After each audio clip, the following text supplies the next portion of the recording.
आपलं मूल एडीएचडी म्हणजे अतिउत्साही हायपर ऍक्टिव्ह कॅटेगरीत येतं की आपलं मूल फक्त खोडकर आहे, याबाबत आजकालच्या आईबाबांमध्ये खूप संभ्रम पाहायला मिळतो. नमस्कार, मी प्रिया शेखर माझ्या युट्यूब चॅनलवर तुमचं मनापासून स्वागत करते.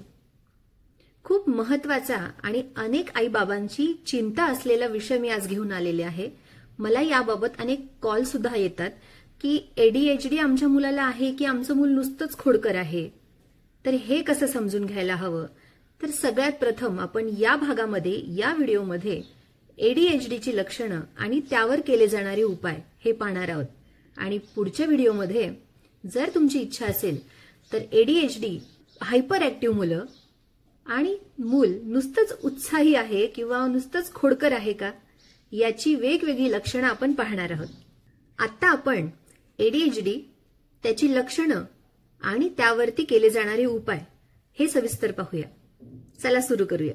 हायपर ऍक्टिव्ह मूल म्हणजेच अति जास्त खोड्या करणारं, अतिचंचल, एकाग्रता टिकवण्यासाठी त्याला कठीण जातं.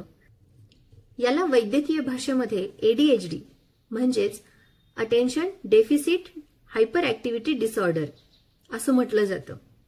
पण प्रत्येकच चंचल मूल, उत्साही मूल हे एडीएचडीचे रुग्ण असेलच असं नाही.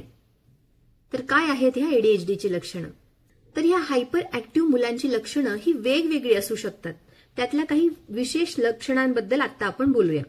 पहिले लक्षण म्हणजे जास्त हालचाल करणे, सतत इकडून तिकडे धावणे, उड्या मारणे, खुर्चीवर एका जागी स्थिर न बसणे, शांतपणे खेळण्याऐवजी सतत धांगडधिंगा करत राहणं.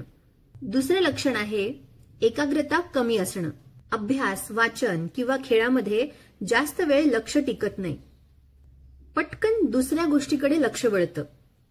तिसरे लक्षण आहे उतावीळपणा, विचार न करता लगेच उत्तर देणं, लगेच कृती करणं, आपली वेळ येण्याआधी बोलणं, खेळामध्ये अतिघाई करणं. चौथं लक्षण आहे बोलण्यात, वागण्यात चंचलता असणं, खूप अति जास्त बोलणं, मध्ये मध्ये बोलणं, मोठ्यांच्या बोलण्यामध्ये मध्येच उडी घेणं.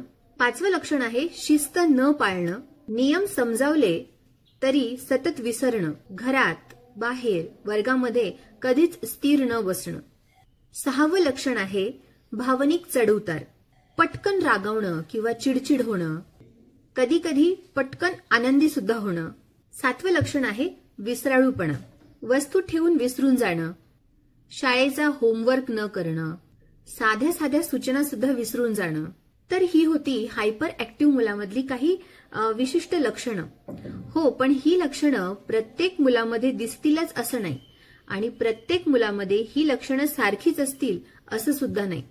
काही मुलं नैसर्गिकरित्या उत्साही आणि चंचल असतात, पण ही लक्षणं दररोज, दीर्घकाळ आणि शिक्षण किंवा नातेसंबंधांवर परिणाम करत असतील तर याबाबत तज्ज्ञांचा सल्ला घेणं कधीही चांगलं. हायपर ऍक्टिव्ह मुलांमधली ही काही लक्षणं आपण पाहिली.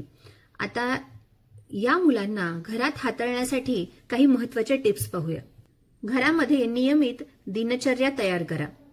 ठराविक वेळेला उठणं, खाणं, अभ्यास, खेळ आणि झोप यामुळे मुलाला स्थिरता मिळते. यासाठी तुम्ही घरामध्ये भिंतीवर छोटा दिनक्रम सुद्धा कागदावर लिहून लावू शकता. दुसरी टिप आहे त्याला छोटी छोटी कामं द्या. या मुलांना जबाबदारीची छोटी छोटी कामं द्या, जसं खेळणं आवरून ठेवणं, पाणी आणणं, ग्लास भरून आणणं, ताटं नेऊन ठेवणं जेवणाची. यामुळे त्याची ऊर्जा योग्य दिशेला जाते आणि त्याचा आत्मविश्वास वाढतो. तिसरी टिप आहे खेळातून ऊर्जा त्याला वापरू द्या. दररोज बाहेर खेळायला द्या त्याला, म्हणजे धावणे, पोहणे, सायकलिंग यांसारखे बाहेरचे शारीरिक श्रम होणारे खेळ त्याला द्या. आणि घरात जरी असला तरी फुगा फुगवणे, उशांची फायटिंग करणे, डान्स करणे, त्याचबरोबर असे वेगवेगळे योगासनं करणे, या प्रकारचे व्यायाम त्याला द्या. चौथी टिप आहे शांत करणाऱ्या क्रिया करा. आता यामध्ये रंगवणे, क्ले पासून काहीतरी बनवणे, चित्र काढणे, क्ले मॉडेलिंग तयार करणे, पझल्स खेळायला देणे, शांत संगीत ऐकणे, साबणाचे बुडबुडे उडवणे, हळुवारपणे फुगे फुगवणे, यासारख्या शांत क्रिया त्याला घरामध्ये करायला द्या, जेणेकरून त्याची एनर्जी त्या ठिकाणी लागेल. 5वी टीप आहे सकारात्मक लक्ष द्या. मुलगा असो वा मुलगी चांगलं वागलं की त्याचं कौतुक करा. चुकीवर लगेच रागवण्याऐवजी त्याला शांतपणे समजावून बघा. 6वी टीप आहे स्क्रीन टाइम मर्यादित ठेवा. मोबाईल, टीव्ही, अति स्क्रीन टाइममुळे चंचलता वाढते. स्क्रीन ऐवजी त्याला वेगवेगळ्या गोष्टी सांगा, गोष्टीमध्ये गुंतवा. त्याला एखादी गोष्ट आपण सुरू केली की पुढचा भाग त्याला सांगायला सांगा. अशा प्रकारे त्याचा मेंदू व्यस्त ठेवा. त्याला संवादामध्ये गुंतवा. 7वी टीप आहे स्पष्ट वाक्यामध्ये सूचना द्या. जसं की आधी शर्ट घाल, मग बूट घाल, असं एक एक करून सांगा. मग त्याला त्याची सवय होईल आणि वळण सुद्धा लागेल. आणि 8वी टीप म्हणजे धीर ठेवा. रागावून, ओरडून, त्रागा करून या मुलांबरोबर काहीही साध्य होत नाही. संयम, प्रेम आणि सातत्य हे खूप महत्वाचं असतं. थोडक्यात काय तर हायपर ऍक्टिव्ह मुलांना नाही म्हणण्यापेक्षा कसं करायचं हे शिकवलं तर ते हळूहळू सुधारतात. त्यांची ऊर्जा दडपायची नाही तर ती योग्य मार्गाला लावायची. तेव्हा याआधी सांगितलेले लक्षणं आणि त्यावरचे उपाय एडीएचडी असलेल्या मुलांसाठी नक्की करून पहा. उपाय जर तुम्ही सातत्याने केले, तुम्ही संयम ठेवला, प्रेम दिलं, तर ही मुलं सुधारतात. त्यांना चांगल्या सवयी लागतात.